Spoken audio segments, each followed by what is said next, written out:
अस्सलाम वालेकुम, मेरा नाम फ़ाइज़ा कुरैशी है और आज की मेज़बानी के फ़राइज़ जो हैं वो मुझे सौंपे गए हैं। और यहाँ पे बड़े शुस्ता बोलने वाले लोग, बेहतरीन लिखने वाले लोग और बहुत काबिल लोग बैठे हुए हैं। कोई मुझसे गुस्ताखी हो जाए तो उसे नज़रअंदाज कर दीजिएगा। और माशाल्लाह बड़े गेस्ट ऑफ ऑनर मेरे सामने मौजूद हैं और उनसे भी कहूँगी कि कोई गुस्ताखी हो जाए तो प्लीज़ दरगुजर कर दीजिएगा।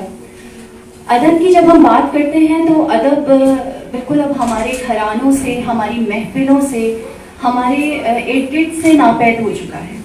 और हमारे बड़े बूढ़े जो घर के हैं, हमारे घर में अगर बड़ी खुशकिस्मती से हमारी दादियाँ, हमारी नानियाँ मौजूद हैं तो वो अब महफिलों में जाके अदब को ढूंढ रही होती हैं। और इस दौर में, इस अफरा तफरी के दौर में जहाँ पे हम अदब को ढूंढ रहे हैं, तलाश कर रहे हैं, बड़ी कोशिश कर रहे हैं कि हमारे बच्चों में, हमारी नई जनरेशन में हम उन इक़्तिदार को देखें जो हम सिलसिलेवार अपने ख़ानदानों में देखते चले आ रहे हैं, लेकिन वो चीज़ें अब हमें बड़ी मुश्किल से मिल रही होती हैं। और अनीना का यहाँ पे अगर मैं जिक्र करूँ, अनीना रज़ाक, जिनकी बिल्कुल हम पूरे हॉल में जो है वो देख सकते हैं, इश्क़ मंजदार। कुछ फैमिली कमिटमेंट्स की वजह से बहुत ज़्यादा टाइम मुझे नहीं मिल पाया इस किताब को पढ़ने का, लेकिन कुछ भी मैंने जहाँ पे भी थोड़ा बहुत पढ़ा वो एक सिलसिला, एक ख़ानदानी सिलसिला जिसको हम तलाश कर रहे हैं और जिसको पढ़कर हम खो जाते हैं। और वो माहौल जिसको हम अंदर से यकीनन चाहते हैं, जिसकी हम जस्तजू करते हैं, जो हमारी ख्वाहिश होती है, और हम चाहते हैं कि हमारे सराउंडिंग्स में फिर वही सारी चीज़ें जो हैं वो आ जाएं और हम उन्हें देखें और हम उन्हें महसूस करें। जिसमें मैंने कुछ जैसे कहा कि कुछ फैमिली कमिटमेंट्स के बारे, जैसे कि आप देख रहे होंगे यहाँ पे, तो मैं किताब को मुताला मैं नहीं कर पाई, लेकिन कुछ भी मैंने पढ़ा वहाँ दालानों, बड़े बड़े दीवानों का जिक्र और दबीस पर्दों का जिक्र। तो वो जो एक सिलसिला बनता है, एक तसलसल बनता है, एक फैंटेसी, एक ख्याल, एक तस्वुर जो जहन में आता है, वो चीज़ अब हम ढूंढ रहे हैं। और अनीना का उन सारी चीज़ों को अपनी किताब में पेश करना, यकीनन कि वो किस घराने से ताल्लुक़ रखती हैं, उनका बैकग्राउंड क्या है, उनके जहन में क्या चल रहा होता है, और वही सारी चीज़ें फिर मैं वही बात कहूँगी कि इस दौर में अगर अदब की तरफ कोई कदम बढ़ा रहा है, कोई अदब के लिए काम कर रहा है, कोई उसके लिए लिख रहा है, तो ये एक बहुत बड़ी काविश है और हमें इसको बिल्कुल फरामोश नहीं करना चाहिए। एक भरपूर तालियां अनीला के लिए हो जाए।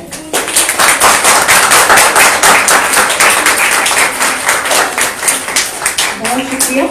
और अनीना के लिए मैं ये भी कहूँगी कि सिर्फ अनीना लिखती नहीं है, मतलब किताब तो उन्होंने लिखी है, लेकिन यहाँ इसमें आप यकीनन कहीं ना कहीं पोइट्री भी है, बड़ी खूबसूरत नज़में लिखती हैं। जिस ग्रुप से अनीला का ताल्लुक है, आप लोग बहुत सारे उस ग्रुप को जानते होंगे, पाकिस्तान ब्लॉगर्स एंड राइटर्स का ग्रुप, उसमें गाए बगाए मैं अनीला की आवाज़ सुनती रहती हूँ, उनकी नज़में पढ़ती रहती हूँ। उसके अलावा एक ग्रुप चला रही हैं Anila, smart parents of school का, जिसमें भी अगर देखा जाए तो उसका ताल्लुक अदब से ही है कि माओ को बुला के उनको गाइड करना कि उन्होंने अपनी बच्चों की तरबियत किस तरह करनी है।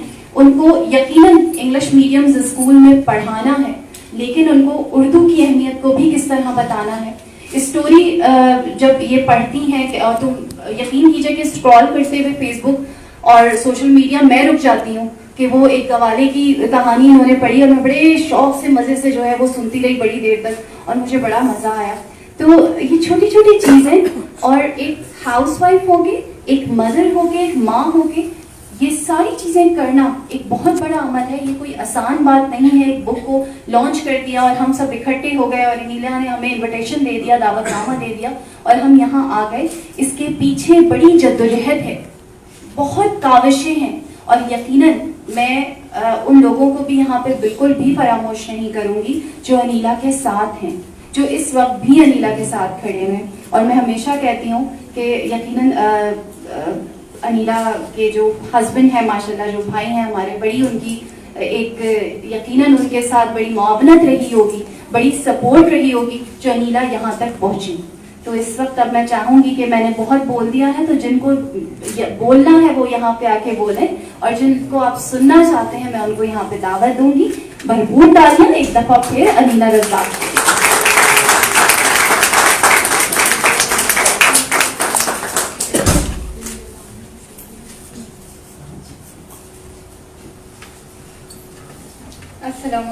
आप सबको। वैसे तो आप सभी जानते हैं कि मेरा नाम अनीला रज़ाक है। बेसिकली मैं एक बिजनेस ग्रेजुएट हूँ और बाय प्रोफेशन मैं एक फैशन डिज़ाइनर हूँ। लिखने की तरफ में कैसे आई तो मैं उसका भी थोड़ा सा इंट्रोडक्शन देती चलूँ। लिखने का शौक़ वैसे तो मुझे बचपन से था। 12 साल की उम्र की थी जब मेरी वालदा जिस वक्त यहाँ पे मौजूद हैं, उन्होंने मुझे कुछ अशार याद करवाए और उस वक्त मुझे उनके मतलब भी नहीं आते थे, लेकिन हमारे स्कूल में कोई बैतबाजी का मुकाबला था तो उन्होंने मुझे वो अशार याद करवाए। उन्होंने मुझे पढ़ने का तरीका बताया कि अशार को किस तरह से अदा किया जाता है। और फिर उस वक्त 12 साल की उम्र में स्कूल में बैतबाजी के मुकाबले में मैंने पहली पोजीशन ली। तो वो वक्त था कि जब मुझे ये एहसास हुआ कि मैं कुछ लिख सकती हूँ, मैं कुछ कर सकती हूँ, और वो मुकाबला उर्दू की ही शायरी का था। तो फिर मैंने थोड़ा थोड़ा अपनी स्कूल लाइफ से लिखना शुरू किया। दोस्तों ने पढ़ा, कुछ रिश्तेदारों ने पढ़ा, बड़ा सराहा, लेकिन कभी भी उसको मैंने पब्लिश करवाने का नहीं सोचा था। फिर हुआ कुछ यूँ कि कुछ अर्से पहले मैंने एक ग्रुप पेपर ज्वाइन किया, Pakistan bloggers, writers, readers and poets के नाम से वो ग्रुप है। और उधर जब मैंने अपनी पहली पोस्ट लगाई तो उस पोस्ट को इतनी कोई दाद मिली कि मेरा हौसला खुद ब खुद काफ़ी बुलंद हुआ कि नहीं, मैं लिख सकती हूँ और मैं जो कर रही हूँ, जो मैंने लिखा है वो अच्छा है, लोगों ने उसको पसंद किया है। तो मैंने कुछ नज़म भी लिखी, कुछ नसर भी लिखी और उसको बड़ी पजीराई मिली। फिर मैंने अपना पहला नावल वहाँ पे शाया किया, बाकायदा सबने बहुत पसंद किया। फिर दूसरा किया, ये मेरा तीसरा नावल है जो कि किताबी शक्ल में पहला नावल है, लेकिन वहाँ पे मेरा ये तीसरा नावल है। तो वहाँ से मुझे इतनी ज़्यादा पजीराई मिली और इतनी ज़्यादा मेरी हौसला अफजाई हुई। हर शख्स ने, वहाँ के आधे से ज़्यादा लोग यहाँ पे जो है वो पैपअप के मौजूद हैं माशाल्लाह से, और वो सब इस चीज़ के गवाह हैं कि उन्होंने मुझे कितना सपोर्ट किया है इस चीज़ को लेके। उसके साथ साथ जब तक आपको आपके घर से सपोर्ट ना मिले तो मेरा नहीं ख्याल कि कोई भी इंसान आगे बढ़ सकता है, चाहे वो औरत हो, चाहे वो आदमी हो, चाहे वो बच्चा हो, चाहे वो बूढ़ा हो। तो मेरी जो सबसे बड़ी सपोर्ट और मेरा जो बैकबोन है वो लामुहाला मेरे शौहर अब्दुल रज़ाक खान हैं। उन्होंने मुझे घर से भी सपोर्ट किया और उन्होंने जो है वो मुझे आगे की जानिब, होता है ना, आप आगे की जानिब धकेल रहे हैं किसी को, नहीं तुम इधर हो तो तुम एक स्टेप और आगे जाओ, तो वो वाला सिलसिला हुआ।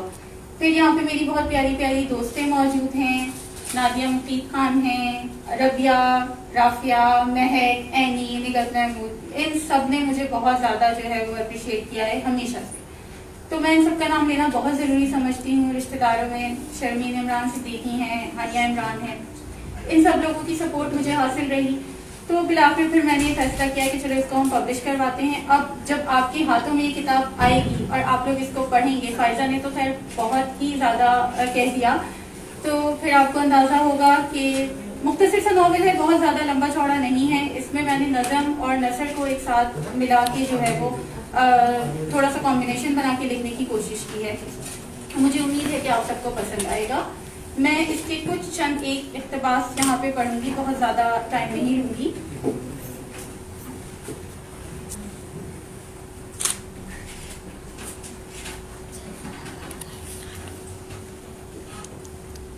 काश रोशी भी यहाँ मौजूद होती तो महफिल और गुलरंग होती, रोहान ने दिल में सोचा था। ऐसा ही होता है, दिल जब किसी के नाम हो जाए तो हर लम्हे उसकी कमी महसूस होती है। ऐसा तो ना था कि इससे पहले कभी रोहान हंसा ना हो या कभी घर में खुशगवार माहौल ही ना हुआ हो, लेकिन यूं ही होता है। मोहब्बत की यही रीत है, दिल वालों की हर सोच का महवर महज एक जात होकर रह जाती है। यही रोहान के साथ भी हो रहा था। अच्छा, मैं इशा पढ़कर आया, फिर महफिल जमेगी इंशाअल्लाह। रोहान अपने दिल के चोर को संभाले उठ खड़ा हुआ। ओहो, मीठा तो खा ले बेटा, गुलबी ने इसको टोका। नहीं मम्मा, अजान हो रही है, जमात निकल जाएगी। ये कहकर वो रुका नहीं और तेजी से घर से निकल गया। अरे न जाने क्या हो गया है इस लड़के को, ऐसा भी क्या, थोड़ा ठहर कर नमाज पढ़ लें या घर में नमाज अदा कर दें, लेकिन ये तो जाने कौन सी जल्दबाजी में रहते हैं। गुलबी ने शिकवा किया था, वो शिकवा जो बतौर मां उनको हरगिज नहीं करना चाहिए था, लेकिन वो कर बैठी थी। आपको तो खुश होना चाहिए गुलरो कि जो तरबियत हम अपनी औलाद को ना दे पाए वो खुद ही उसकी जानिब गामजन है। इससे बड़ी खुशी क्या होगी कि हमारी औलाद नमाज की पाबंद है, लगारी साहब ने रिसान से कहा। बात तो आपकी दुरुस्त है, हमने कभी इस तरफ तवज्जो ही नहीं दी। जिस पर हम नादिम हैं, सारी उम्र दुनिया के हुसूल में गुजार दी, वो वाकई शर्मिंदा लग रही थी। इस इक़्तिबास से थोड़ा सा आप लोगों को आइडिया हुआ होगा कि इसमें इस तरह की कहानी है कुछ कि एक फैमिली है जिसका कोई खास मजहब से रुझान या मजहब की तरफ लगाव नहीं है, और फिर आखिर में उन्हीं का अपना बेटा जो है वो बहुत ज़्यादा, कहते हैं कि जब हम बहुत ज़्यादा परेशान होते हैं और हर तरफ से दिल गिरफ्तार होते हैं तो हमें जो ज़ात नज़र आती है वो वाहिद अल्लाह की ज़ात है। तो उसके साथ भी यही हुआ और उसने भी जो है वो अल्लाह से दिल लगाया। तो ये एक बहुत छोटा सा मैंने एक टुकड़ा पढ़ा है, इसमें बहुत कुछ है, इसमें बहुत ज़्यादा मज़ा है, इसमें कुछ पाकिस्तान के तफरीही मकामात के बारे में जो है जो शुमाली इलाका जात हैं उनके थोड़े थोड़े से सफ़रनामे की तरह से उनको ऐड किया गया है, और साथ में जो है वो इसमें कुछ सैड मोमेंट्स भी हैं, कुछ बहुत खुशी के पल भी हैं, और उसके बाद थोड़े से जो है वो इसमें कहानी में ट्विस्ट भी हैं। तो बस मैं इतना ही कहूँगी कि पहली ये मेरी कोशिश है जो बाकायदा किताब की शक्ल में हुई है पब्लिश, तो आप लोग प्लीज़ अगर कोई गलती कोताही कुछ हो गई हो तो उसको नज़रअंदाज कर दीजिएगा। मुझे बता ज़रूर दीजिएगा, ये नहीं कि बस नज़रअंदाज कर दें, लेकिन ये है किसी और को बता दें, ये ना नहीं मुझे बताएं, ये नहीं गलती मुझे बताएं बिल्कुल, लेकिन ये कि आप लोग प्लीज़ मुझे ज़रूर बताइएगा अगर कहीं पे आप लोगों को कोई लूप होल या कोई इस तरह की चीज़ नज़र आ रही है। कीमत नहीं लिखी है इसमें? जी इसकी कीमत जो है वो 400 रुपये है। अच्छा, लिखी नहीं? जी इस पर प्रिंट नहीं हुई है। और बाकी ये है कि जो है वो आप सबके रिव्यूज़ का मुझे बेचैनी से इंतजार रहेगा। मेरा पेज है नीलाज फूड स्ट्रिंग्स के नाम से, उसके ऊपर लाजमी पढ़ने के बाद अपने रिव्यूज़ दीजिएगा, क्योंकि इसी से जो है वो एक जो भी एक लिखारी होता है उसको मज़ीद से मज़ीद तर करने की जो है वो जस्तजू पैदा होती है। तो बस मैं दोबारा से अब फायजा को जो है वो माइक उनके हैंड ओवर करूँगी कि वो आएँ और आके एक गेस्ट को बुलाएं। Thank you so much.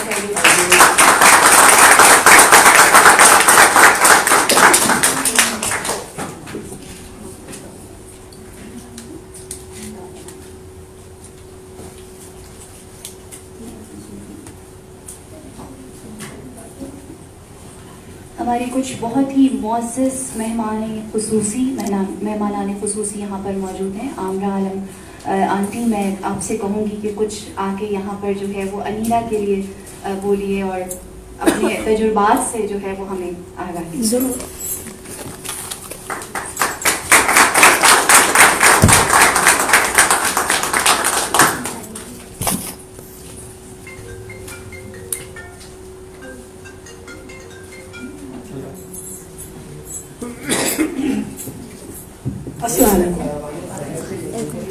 Anila से मुलाकात अभी अभी हुई है मेरी, कल बात हुई थी उससे, लेकिन किताब भी मैंने अभी देखी है और यकीन है बहुत ही अच्छी होगी, क्योंकि प्रिंटिंग बहुत अच्छी है। जो कुछ आंखों से नज़र आता है वो सबसे मज़े की चीज़ होती है। मैं तो खाने को भी कहती हूँ पहले उसको आंखों से खाइए, उसके बाद जायका उसका देखिए। तो किताब भी बहुत खूबसूरत है, पहली बात तो ये। दूसरी ये कि हमने बैतबाजी का जिक्र किया था। अच्छा, हमने भी बहुत बैतबाजी की है। शुरू होता था हमारा लुढ़कते पुढ़कते चले जाएंगे, पहाड़ों से पत्थर उठा लाएंगे, इब्तिदा इससे होती थी। उसके बाद हमें एक लड़की हमारी क्लास फेलो थी, बहुत होशियार, कभी अपना काम किसी को दिखाती नहीं थी, हमेशा फर्स्ट आती थी, हम पीछे रह जाते थे हमेशा। तो जब बैतबाजी का मुकाबला हुआ तो उन्होंने सारे अशार याद करिए जो कि से पे ख़त्म होते थे, और हम लोग दूसरी पार्टी में थे, अबस पे ख़त्म होता था सब कुछ, तो हम हार गए। तो ये है, मसाइल होते हैं हमेशा, लेकिन इससे आप सीख जाते हैं। तो हमने ये सीखा, मैंने भी सारे अशार जो याद किए वो मुश्किल लफ्ज़ों के साथ जो ख़त्म हो रहे थे हमने सीख लिया उनसे। तो हमेशा वो होशियार नहीं, कभी कभी हम भी हो गए। एक तो ये बात। दूसरे ये कि तुमने नॉवेल लिखी, बहुत ही दिलो जिगर का काम होता है। और तब हम मसलन में इंडिया से आए थे, हम 61 में माइग्रेट करके आए थे, और मैं 5वीं क्लास में थी जब वहाँ से आए थे। तो हमें उर्दू बिल्कुल नहीं आती थी, अंग्रेज़ी और हिंदी पढ़ी हुई थी, लेकिन हमारे घर में एक मैगज़ीन आता था, खिलौना उसका नाम था। वो दिल्ली से निकलता था, यूनिस दहलवी, इदरीस दहलवी निकाला करते थे। और हमें उर्दू तो नहीं आती थी, लेकिन हमें उसे पढ़ने का बहुत शौक था। तो हमारे घर में जब वो आता था तो हमारी बड़ी बहनें, हमारे वालिदैन हमें वो पढ़ के सुनाया करते थे।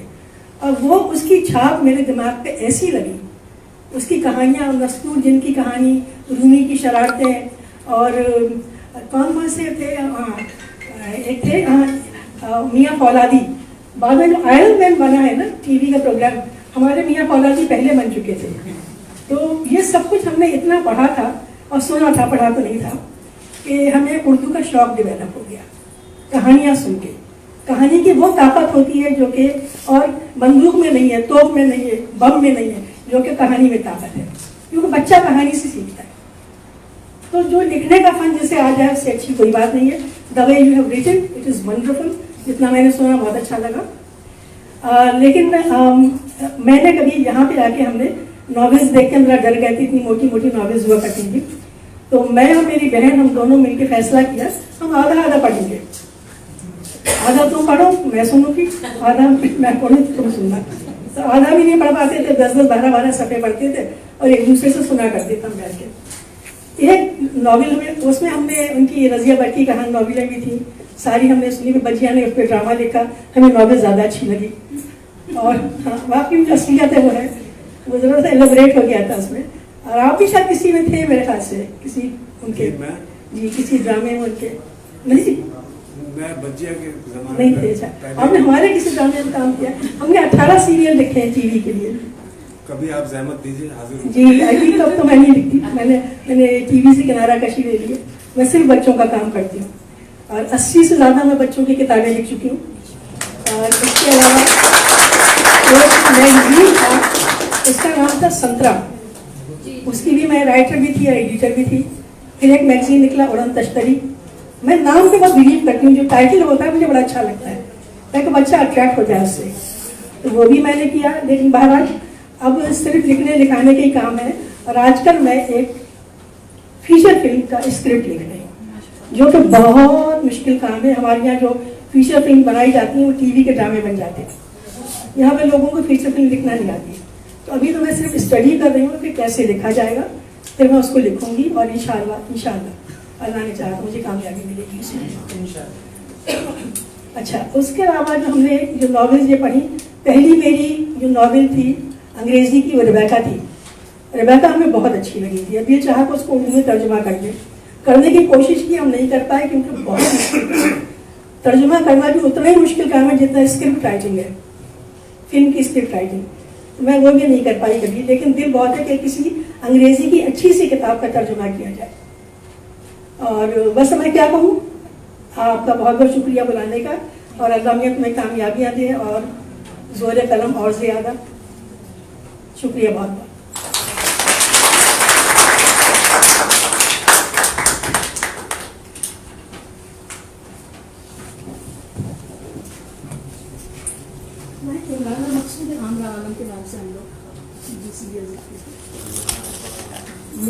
बहुत शुक्रिया। और मैं इससे पहले कि अपने अगले मेहमान खुसूसी को यहाँ बुलाऊं, अनीला आपके वालिदैन यहाँ मौजूद हैं?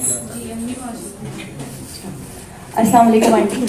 और मेरे ख्याल से इस अनीला की कामयाबी में सबसे बड़ा हाथ और दुआएं आपकी हैं। तो मेरे ख्याल से मैं आपसे चाहूंगी कि आप कुछ बोलें। राका पोशी की मलका एक्चुअली आपकी माशाल्लाह साहबजादी हैं।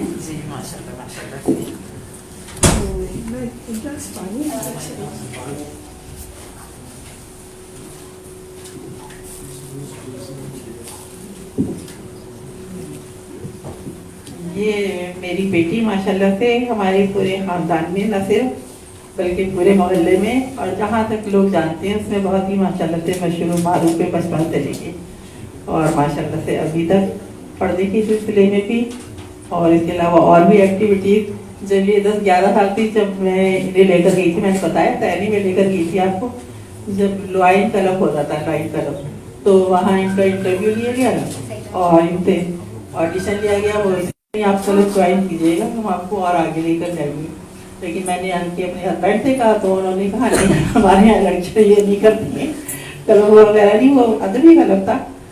तो लेकिन आज माशाल्लाह से ये सब लोग हैं और सब है, तो वो जो मेरा काम था ना वो पूरा हुआ है आज।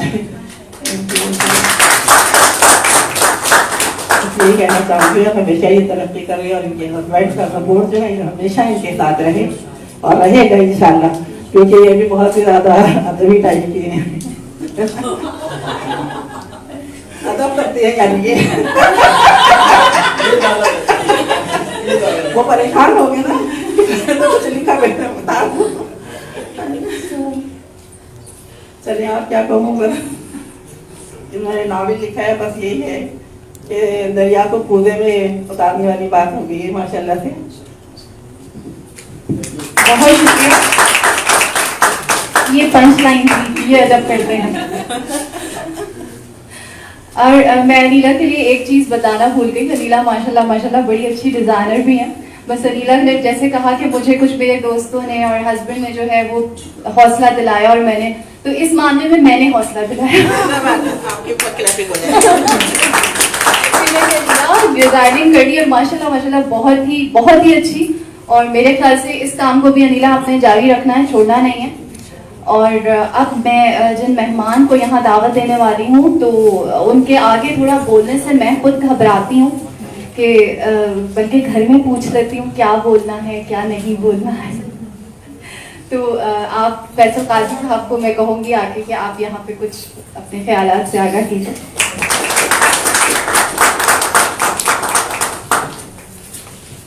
मैं पहले तो थोड़ा सा बता दूं आपको। अस्सलाम वालेकुम। इस तरह की तकारीब में मुझे लोग बुलाने से परहेज करते हैं।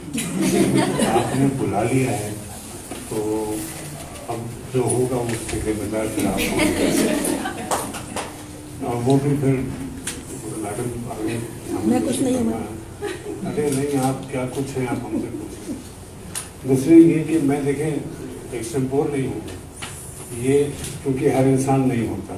अनीला आपकी किताब मैंने एक तो पहले आती मैंने इसलिए ले ली, मैंने कहा खरीद ही ना पड़ जाए। दूसरी बात ये कि आपने लिखा है, और लिखना जो है ना वो इस तरह होता है कि एक इंसान अपने जहन का खून कलम के जरिए स्याही की शक्ल में कागज पर रखता है। और आपने वजिया का जिक्र फरमाया, फरमाया उनके ज़माने जब वो बाकायदगी से, आप लोग बैठ जाएंगे, वजिया जब बाकायदगी से लिख रही थी, और तो उस वक्त मेरे वालिदैन का रिश्ता तय हो रहा था। मैं देखा उनका ड्रामा, लेकिन बदनसीबी कि बच्चे के साथ काम करने का मौका। मैं आपको तारुफ करवा दूँ, सबको पता ही होगा, किसी को नहीं पता है। अनवर मकसूद साहब की जो अहलिया है, इमरान मकसूद साहब, छोटी बहन, उनकी छोटी बहन है ये। और भाभी के साथ मिलके उन्होंने लिखा। और एक ड्रामा मुझे एक सीरियल याद आ रहा है, भाभी मुझसे शायद आज तक नाराज होंगी, मैंने बहुत माफ़ी मांगी। मैं अमेरिका में था और उसकी शूट शुरू हो रही थी और मैं पहुंच नहीं पाया। ये बदनसीबी होगी। अब अगर आप हुक्म करेंगी तो अब मैं टीवी से निकल गई हूँ। आप जहाँ लिखेंगी वहाँ जहाँ कहेंगे। हाँ अच्छा। अनीला आपने, मैं सरसरी तौर पर पढ़ गया, लेकिन अब मैं वापस जाके पढ़ूंगा। मैं बता रहा था बजिया की बात, मैं आपको बताऊं, मैं अपने प्रोग्राम में भी कह चुका हूँ इस बार, कई प्रोग्राम में, कि उनकी लिखाई से ना हमने बहुत से रिश्ते पहचाने। हमें नहीं पता था खलिया सास क्या होती है, हमें नहीं पता था चचेरे ससुर कौन होते हैं। ये बजिया ने अपने ड्रामों में बताया। तो राइटर, आप तो माशाल्लाह किताब आपने लिख डाली और अब लिख दी है, तो जाहिर पढ़ना पड़ेगा। लेकिन ख़वातीन हमें जो बताया कि मैं तो राइटर नहीं हूँ, लेकिन मेरा ताल्लुक स्टैंड अप कॉमेडी और हमारे यहाँ ये बड़ा मसला है कि एक चीज़ अगर किसी के साथ अच्छी हो जाए तो फिर उसको उसी पर लगा ट्राई भी नहीं करते। तो मैं इसलिए बता रहा हूँ ताकि आप ट्राई करें। एक्टिंग में ना मुझे देख लो मतलब अच्छे रोल में, तो हम पे मिर्जा की छाप लग गई। तो हुआ ये कि मुझे एक दफ़ा अनवर भाई के हम 2002 के इलेक्शन थे या आई थिंक 2001 का इलेक्शन था या 2000 कुछ था, तो ये कराची के जो नाजिम के इलेक्शन होते हैं, नाजिम के इलेक्शन थे, तो सेट पे हम बात काम कर रहे थे, स्केच कर रहे थे उनके, तो मैंने कुछ ऐसे ही छोटा सा कुछ लिख दिया क्योंकि पूरी रात की रिकॉर्डिंग थी यार भाई मैं कर रही, तो अरुण को मैं भागा मैंने देखा सर ये मैंने लिख दिया है, तो ये अच्छा हमारे उस जमाने में शोज भी ऑर्गेनाइज किया करते थे, तो मैंने कहा ये मैं किसी शो में बात कर सकता हूँ, तो उन्होंने उसको ठीक किया। मैंने कहा लिखो बहुत अच्छा लिखते हो तुम, उनके शोज में करता था, वो मुझे बुलाते थे, उन्होंने कहा पढ़ना बहुत जरूरी है, जब तक पढ़ोगे नहीं देखो सही बात, बोल भी नहीं सकते। मैं क्यों नहीं बोल पा रहा, उसलिए कि मैं पहले पढ़ना खत्म नहीं किया, कम कर दिया, और जहन पे जो है वो मुल्क की इकोनॉमी आ गई, पेट्रोल महंगा हो गया, ये जहन पे सवाल हो गया। राइटर को बिल्कुल फ्री ऑफ माइंड होना पड़ता है, हर टेंशन से पाक होना पड़ता है। आप तो खुश नसीब है कि आपके शौहर भी अदब से हैं, और मेरा मतलब आपके सामने जी जी मेरा वो मकसद नहीं था। बैठिए ना सर, बैठना भी नहीं आता है, बैठिए, नहीं मेरा खाए खा लगे, बैठिए आप बैठिए। तो आप खुशनसीब हैं कि आपको हर फिक्र से आज़ाद कर रखा है रज़ाक साहब ने, आपको लिखने का। अच्छा वो तंजियाँ हंस रही, मैं तकरीब में ऐसे कह दिया तो समझ ले, कोई बात। मैं आपकी बैकबाजी का जिक्र आपने किया, औरतों में बैकबाजी और कुछ खवातीन और घरों में लगा बैकबाजी। बैकबाजी उर्दू काबू में जिस बेतबाजी जी बैटबाजी अलग होता है, मैंने देखा है अक्सर, अल्लाह सबको अल्लाह बचाए। वो खवातीन भी अलग होती हैं, उनमें वाकई अलग नहीं होता। लेकिन आजकल खवातीन में मैं देखिए, मैं ऐसी बात करूँगा तो गुज़ारे लोग, अब मैं अगर यहाँ पर संजीदा गुफ्तगू शुरू कर दूँगा तो लोग जो है फिर वो कहेंगे इसको क्यों बुलाया। तो इसलिए मैं गुजारिश कर रहा हूँ कि बैटबाजी, खवातीन का हाफजा बड़ा अच्छा होता है, ये भूलती नहीं है ना,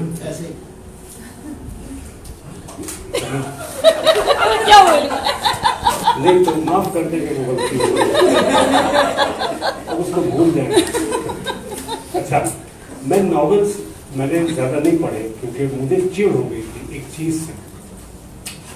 एक जमाने में नॉवेल आया करते, वो नॉवेल नहीं जो आप लोगों ने लिखे, वो अफसाना निगारी वो नहीं जो सीमा गजल नाम और अपना जहरा निगार होता, कुछ अफसाना निगार मौसमी भी हो जाते हैं।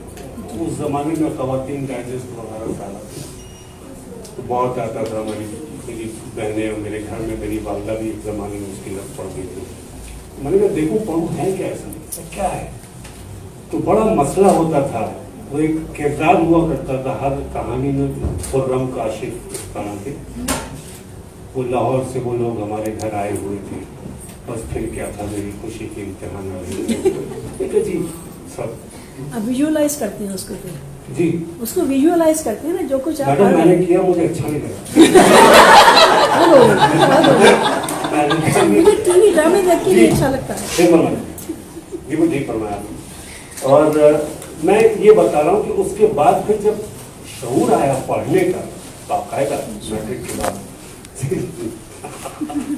तो ना, अब देखिए यहाँ खवातीन की इस तकरीब में ये है, बोलना पड़ रहा है लेकिन किस दिल से बोल रहा है इंसान करके आया हूँ अपना। और अभी खवातीन ने जो करीम रहमान और अमर का जो हाल किया है, इसके बाद होना बिल्कुल भी कोई मतलब नहीं, लेकिन मुझे नगरी जानती हूँ, बहुत अदब से और एहतियात से बात करने वाला इंसान। तालियां होनी चाहिए, मेहमान वक्त पे आए।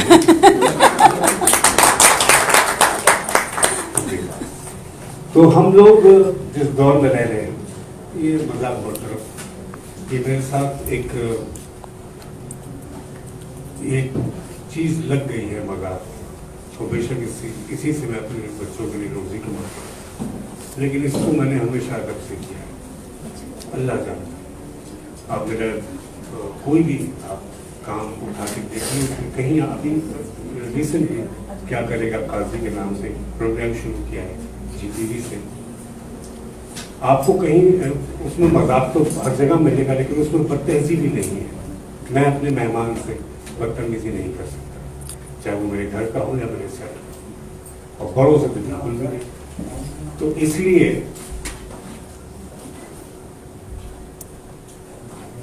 मेरी कोशिश ये होती है कि अगर मैं क्या कह रहा था, पॉइंट से आगे बहरहाल आपकी जो नज़्म है मैं पढ़ रहा था, काफ़ी कैची है और ये बहुत खूबसूरत है। इसको मैं वादा कर रहा हूँ, ये रिकॉर्ड कर रहा हूँ, जी रिकॉर्ड हो रहा है। मैं इसको रिकॉर्ड करके आपको WhatsApp पर भेज दूंगा और फिर इसको आप जिसको चाहिए सुना।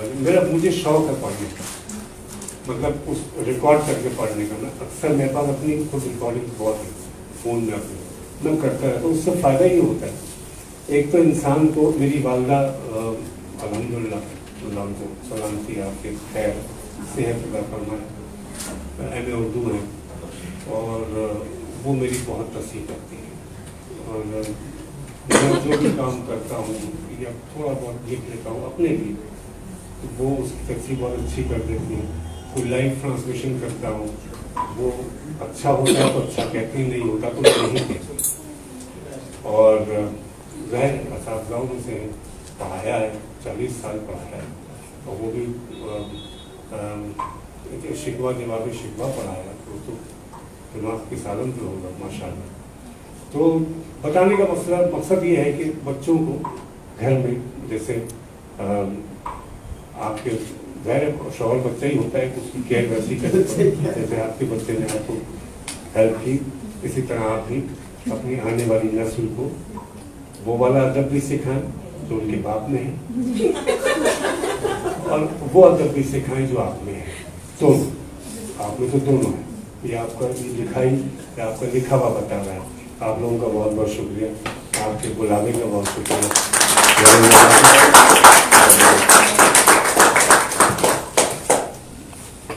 बहुत शुक्रिया। और यकीनन थोड़ा सा हम हंस लिया, आपकी आमद बहुत ज़रूरी थी। और इसके साथ ही मैं बताती चलूँ यहाँ पे कि कराची को 96 वो घर में जो है वो पर्सनालिटी थोड़ी डिफरेंट हो जाती है ना, तो जी जी जी। तो खैर एक्सक्लूसिव रेडियो पार्टनर है कराची FM 96, और कराची FM 96 के लिए मैं ये कहूँगी कि हमेशा से अदब के लिए काम किया, और इस बात को कहने में बिल्कुल भी मुज़ायका नहीं है कि जितने भी हमारे RJs हैं, और वो हमेशा हम जो शोज़ कंडक्ट किए जाते हैं कराची FM 96 के प्लेटफॉर्म से, वो हमेशा अदब को प्रमोट करते हैं, अच्छी बात करते हैं। और वो वाला जो एक लबो लहजा जो हम एवॉइड कर रहे होते हैं अपने बच्चों में, अपने ख़ानदानों में, मैं जिक्र नहीं करूँगी, लेकिन अल्लाह का शुक्र है कि हमारे RJs जो हैं वो उससे दूर हट के और बहुत अच्छी बातें लोगों तक पहुँचा रहे होते हैं। तो इसके अलावा और भी कुछ स्पॉन्सर्स हैं, इसका जिक्र भी हम बाद में करते हैं। और यहाँ पे मैं बात करूँगी अब पेपवर्क की, जिसका जिक्र मैंने भी किया और अनीला ने भी किया, और इसको रिप्रेजेंट करने यहाँ पर अलीना इरफान, जिनकी लिखाई पढ़ के मतलब यकीन करें रात को नींद नहीं आती। और उम्मीद है कि वो अभी इस वक्त कोई इस तरह की बात नहीं करेगी। और आज सैटरडे नाइट है, प्लीज लोगों को थोड़ा खुश होने दीजिएगा, कल वीकेंड है तो मतलब लोग जागे लेकिन मजे में जागे। तो और बड़ी खूबसूरत शख्सियत की मालिक, बहुत अच्छा लिखती हैं, और हॉरर लिखना आसान नहीं होता, और बहुत खूबसूरती से जो है वो अलीना लिख रही हैं माशाल्लाह। अलीना को प्लीज यहाँ पर आइए और कुछ हमें सुनाइए और कुछ बात कीजिए। एक बार फिर बताती चलूँ कि पेपवर्क को रिप्रेजेंट कर रही हैं अलीना इरफान। बहुत सारी तालियां।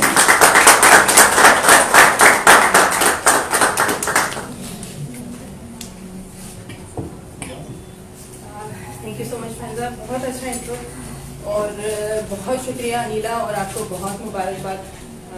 बुक लॉन्च के वक्त कैसा लगता है कैसी घबराहट होती है और कितना टेंशन होता है, ये मुझे बहुत अच्छी तरह पता है, क्योंकि मेरा जो फर्स्ट बुक लॉन्च हुआ था तो मेरा भी यही हाल था। और उस वक्त तो जाहिर सी बात है नाजिया थी, पूरी टीम थी।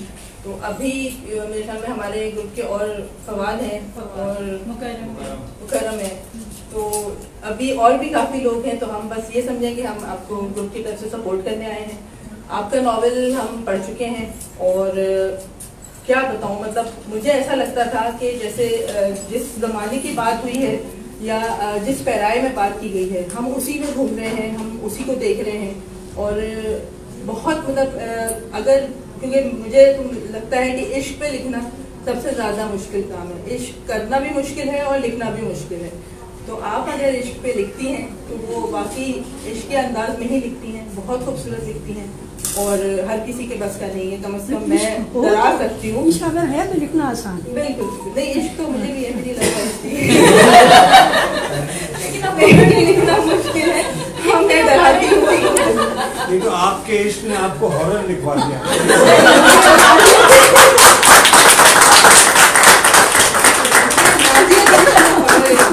जब मैंने ये ग्रुप ज्वाइन किया था तो मुझे पता चला था कि अच्छा यहाँ की जो एडमिन है उनको हॉरर स्टोरीज पढ़ने का बड़ा शौक है। आप इतना खौफ लाती कहाँ से? इतना खौफ इतना भी नहीं होता। नहीं, आजकल तो छोड़ा हुआ है, खौफ बहुत हो गया था ना, तो अब दूसरी तरह से दोहरा रही हूँ। नॉवेल चल रहा है वो कुछ और ही है, तो उस पर मतलब थोड़ी सी बातें भी सुन रही हूँ, थोड़ी सी तारीफें भी सुन रही हूँ, तो वो मिक्स रिएक्शन आ रहा है। लेकिन डराने का ये था कि बस वो, मुझे खुद भी हॉरर पढ़ने का बहुत शौक था। तो कभी सोचा नहीं था कि मैं भी लिखूंगी हॉरर में, क्योंकि वैसे तो मैं लिखती थी, लेकिन हॉरर का मैंने यहीं आगे स्टार्ट किया जब मुझे पता चला कि अच्छा नाजिया को पसंद है तो बस कुछ ऐसा लिखना चाहिए।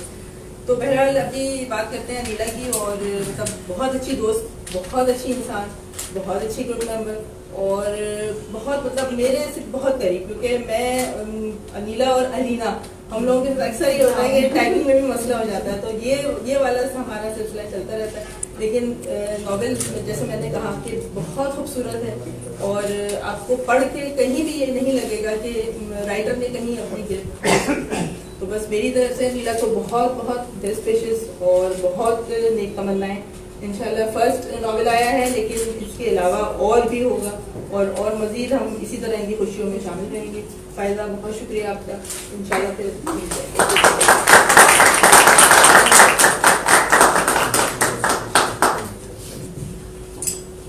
बहुत शुक्रिया अलीना। किसी और को इस वक्त फरहान ग्रेजुएट फ्रॉम 96 को रिप्रेजेंट कर रहे हैं, आप कुछ अपने अल्फाज से हमें मुस्तफ़ीद कीजिए।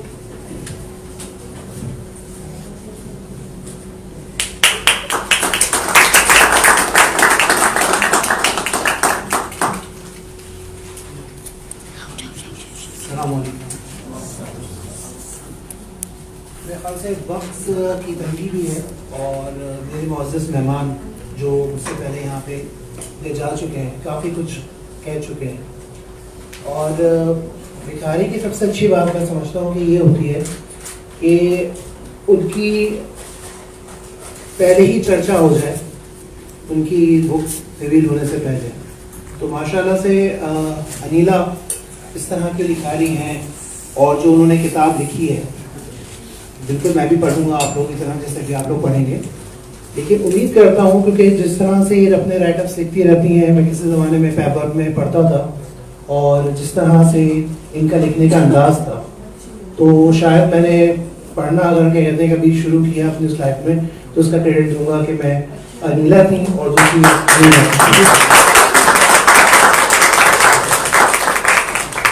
तो काफ़ी अच्छा लिखती हैं माशाल्लाह से। और मैं समझता हूँ कि हमारे यहाँ मुल्क पाकिस्तान के अंदर हम अब कम से कम इस चीज़ को कह सकते हैं कि कम से कम अदब जो है हमारी नई जनरेशन में भी दाखिल हो चुका है और मुझे इस बात की खुशी है कि वो इंशाअल्लाह ताला चलता रहेगा।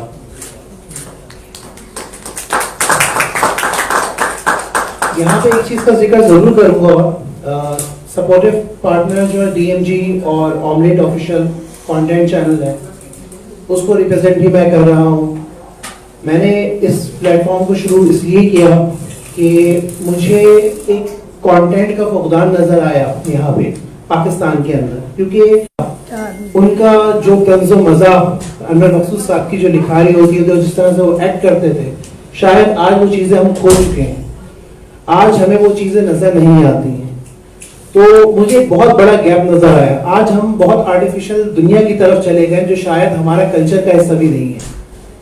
लेकिन मैं उम्मीद करता हूँ कि जिस तरह से ये कम्युनिटीज़, ये राइडर ग्रुप्स जो मेहनत कर रहे हैं, अनथक मेहनत कर रहे हैं, इसी तरह से इंशाअल्लाह ताला आने वाले दिनों में हम सब मिलके एक अच्छा पाकिस्तान के लिए दोबारा से वही कंटेंट प्रोड्यूस करेंगे जिसकी उसको जरूरत है और आगे लेके जाएंगे इस मुल्क के साथ।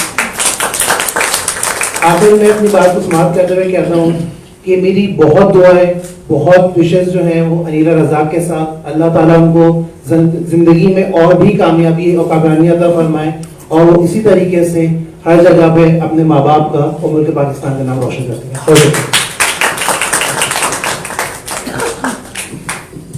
एक बात कह सकती हूँ ना?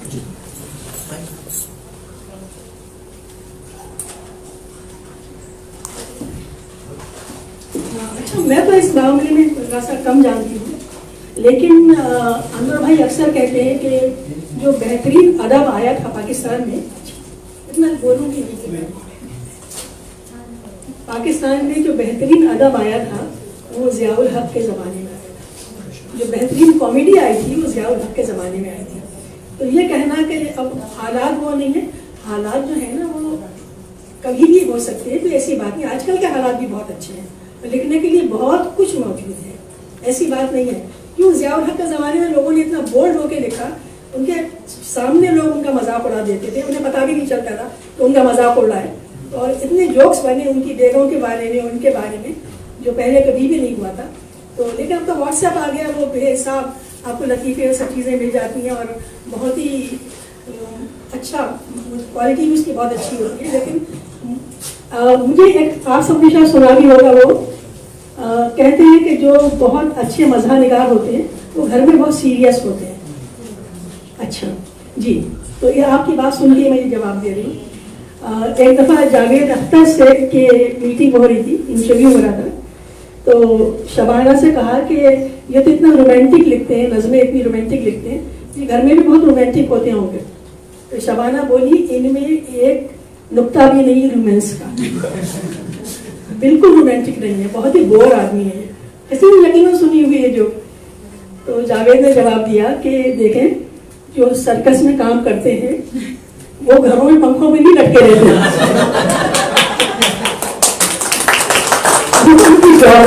लेकिन क्या काम है। तो ये कहना कि जो मजा निकाल रहे हो घर में भी उछलता कूदता फिर गई, और मैं तो अपनी आंखों से देख रही हूँ, एक ही कंपाउंड में रहते हैं मैं और अनवर भाई। तो अनवर भाई वो सीरियस आदमी है, सिवाय हमारे लिए गेट खोल देते हैं, हमारा काम कर देते हैं, खाना पका देते हैं, इसके अलावा मजा निकाली दूर दूर उनके घर में नहीं होती है। तो कोई मेहमान आ जाए तो फिर उनके अंदर वो शोरे जाग उठते हैं। तो बस मैं यही बता रही थी कि हमें थोड़ा सा उनके साथ मैंने जितना सफर किया उस सफर के बेहतरीन क्या मतलब अल्लाह के वास्ते थोड़ा चुप हो जाए तो मैं थोड़ा सांस ले लूँ, ये आलम हो जाता है। अल्लाह उनको सलामत रखे।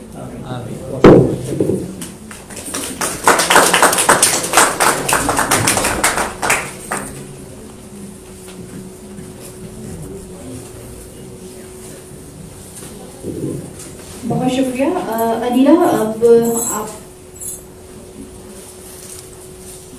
फूलों का तोहफा पेश करेंगी अनीला, और अनीला के लिए जैसे मैंने खिताब दिया है कि राका पोशी की मलका, मेरे ख्याल से मैं अनीला को कहना शुरू कर दूंगी। और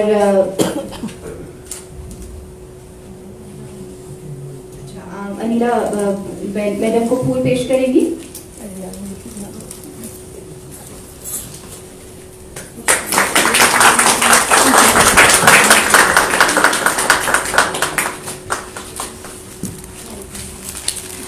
इसके साथ ही हम अपनी इस एक सेमिनार कहूँ मैं इसको क्या कहूँ, बड़ी खूबसूरत महफिल थी जो थी, और हम इसको इख्तिताम की तरफ लेके चलते हैं। और चाय का टाइम हो गया है मेरे ख्याल से, और बड़े लोग मेरे ख्याल से इंतजार भी कर रहे होंगे, तो हम इख्तिताम चाय के, आप तो मेरे ख्याल से चाय के साथ भी कुछ इंशाल्लाह उम्मीद अच्छी रखनी चाहिए। बहुत शुक्रिया आप सब लोगों का यहाँ पर आने का, अपने कीमती वक्त में से टाइम निकालने का। आप लोग यहाँ आए और इस महफिल को मजीद बारौनक बनाया। कुछ रौनक तो बिल्कुल अनीला खुद है माशाल्लाह, और मजीद बारौनक आप लोगों ने बनाया। एक दफा बहुत शुक्रिया आप तमाम लोगों का, और एक दफा भरपूर तालियां अपने लिए और अनीला के लिए।